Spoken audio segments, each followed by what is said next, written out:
national de la femme a une mission à double volet.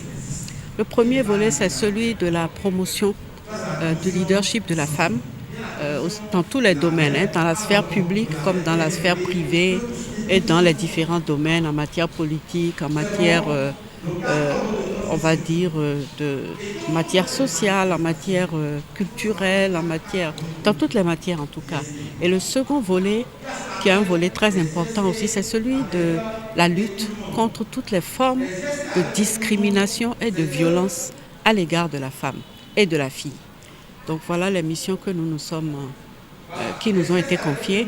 Et pour faciliter le deuxième volet de notre mission, qui est celui de la lutte contre les violences faites aux femmes, l'Institut a été doté d'un pouvoir qui lui permet d'une part d'assister des victimes qui ont porté plainte devant une juridiction ou alors de porter plainte et de se constituer partie civile devant les juridictions quand une infraction relevant de notre domaine de compétence a été commise sur la personne d'une femme ou d'une fille et même si nous sommes dans une situation où peut-être les victimes ont peur d'aller en justice et ne veulent pas parler ou que peut-être une victime a succombé à de la violence basée sur le genre, nous pouvons alors à ce moment-là aller en justice tout seul. L'Institut peut aller tout seul en justice, se constituer partie civile et faire en sorte que un bon signal soit donné par le jugement d'une telle affaire. L'institution, après qu'elle a été créée, disons que la plus grande de nos activités, la première de nos activités, si je puis ainsi dire, c'est la gestion des plaintes qui nous sont transmises. À la date d'aujourd'hui, nous avons reçu un peu plus d'une centaine de plaintes. Toutes ne sont pas du ressort de l'Institut parce qu'il faut dire que ce sont les infractions qui sont commises à raison du sexe. Ce sont les choses qui arrivent à des femmes ou à des filles parce que précisément ce sont des femmes et des filles.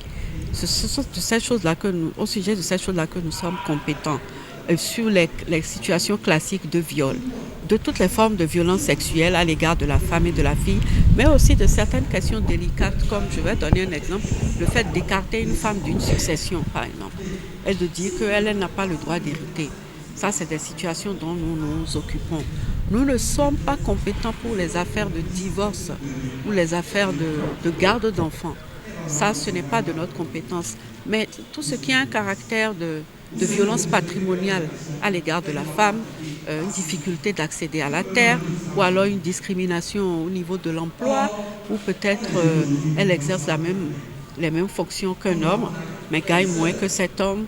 Ce genre de situation, nous sommes les questions successorales, c'est ce que je disais tout à l'heure, une femme à qui on refuse le droit de succéder, ou à son mari, ou à ses parents. Oui, nous sommes dans la défense de ce genre de dossier. Nous avons déjà différents cas. C'est vrai que nous avons beaucoup de cas de réclamation de pension alimentaire. Nous avons des cas de viol sur mineurs. Nous avons des cas de violence patrimoniale. Nous avons aussi des cas justement de harcèlement sexuel sur des étudiantes. Donc vraiment, il y a beaucoup de matières sur lesquelles nous intervenons. Et cette activité que nous menons dans le cadre de la promotion du droit à la santé sexuelle et de la reproduction aux côtés du ministère de l'Enseignement supérieur et de la Recherche scientifique marque le début d'une série de déplacements que nous allons faire dans différentes structures pour commencer notre sensibilisation. Et c'est aussi le début de la préparation de l'installation de nos points focaux dans les communes, dans les arrondissements. Et vous vous doutez bien que si nous sommes là aujourd'hui, c'est en prélude à l'installation d'un point focal de l'Institut dans les universités.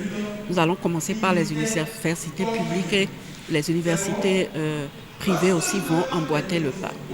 Notre institution n'est pas une institution de répression, mais c'est une institution qui amène les cas méritant répression devant la justice et qui se constitue partie civile et requiert que justice soit faite et que s'il y a besoin d'une indemnisation soit accordée aux victimes.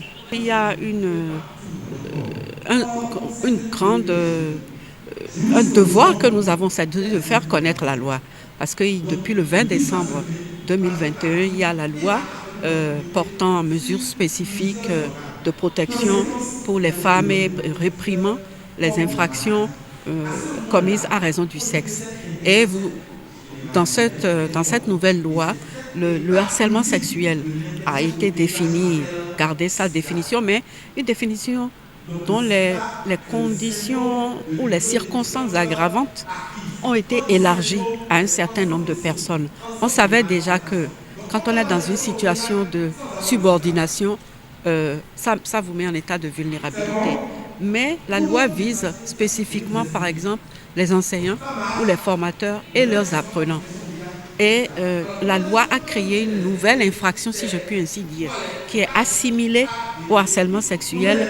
C'est le fait qu'il y ait une liaison amoureuse entre un enseignant et son apprenant.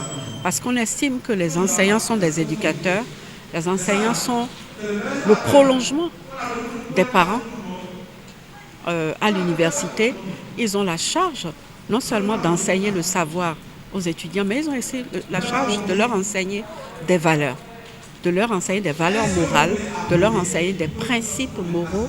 Et donc, à ce titre, ils ont l'obligation d'entretenir avec les étudiants des relations cordiales, mais de rester dans leurs relations avec les étudiants dans la limite du besoin académique exclusivement, de se souvenir qu'ils sont en position d'autorité, voire même en situation où ils peuvent exercer un pouvoir disciplinaire contre les étudiants, et que s'ils se mettent soit à mettre de la pression sur les étudiants pour réclamer des faveurs sexuelles, ou s'ils entreprennent une relation amoureuse avec l'étudiante, c'est de nature, selon leurs humeurs et selon la façon dont ils vivent cette relation, c'est de nature à influencer les résultats de l'apprenante, c'est de nature à influencer l'environnement, qui normalement doit être un environnement de sécurité, de sérénité, dans lequel les étudiants doivent pouvoir travailler. Et donc la loi a défini, donc, a encadré, on va dire, la relation entre l'enseignant et l'apprenant, a dit, quand vous êtes dans le milieu de l'enseignement où on enseigne le savoir, vous devez garder votre place de père, d'éducateur, d'enseignant et donc de personne qui doit protéger plutôt son apprenant et non pas le mettre en situation de dépendance. C'est dangereux, c'est toxique. L'Institut national de la femme est vraiment le bras droit de l'application des lois. L'Institut national de la femme vient pour secourir et accompagner les victimes de toutes les formes de discrimination et de violence possibles à l'égard des femmes et des filles. Le chemin est grand, la tâche est grande, le chemin est peut-être un peu long, mais nous restons totalement optimistes parce que ce que nous voulons réussir, c'est un dialogue social. Ce que nous voulons réussir, c'est un rapport avec la communauté tel que nous puissions être d'accord pour dire non, en tant que Béninois, ce n'est pas béninois que de harceler une étudiante. Ce n'est pas béninois que d'être un adulte qui va violer un mineur. Ça ne nous ressemble pas.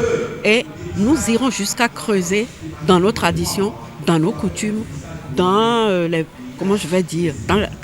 qui est la culture africaine, la culture béninoise, pour trouver des ancrages à la non-violence à l'égard de la femme et de la fille. Donc, nous sommes exaltés et nous avons la passion de cette mission. C'est pour ça que j'ai l'espoir que nous allons réussir.